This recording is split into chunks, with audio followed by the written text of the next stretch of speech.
మందిరాన్ని నమ్మకంగా ఉండనిస్తున్నారా?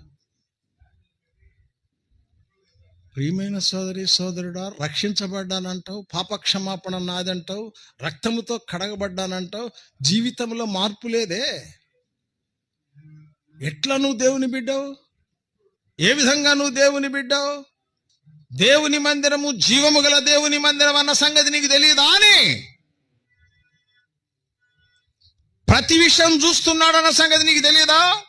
ప్రతిదాన్ని గురించి లెక్క అడుగుతాడన్న సంగతి నీకు తెలియదా అని? కనుక మందిరం అంటే ఎవరిది? మందిరం దేవునిది. ఎట్లుండాల దాంట్లో చెప్పండి? నమ్మకంగా ఉండాల. నూనె ప్యాకెట్లు పోకూడదు. ఎక్కడి నుంచి? మందిరంలో నుండి పోకూడదు. సూది కూడా పోకూడదండి. ఎవరివవి?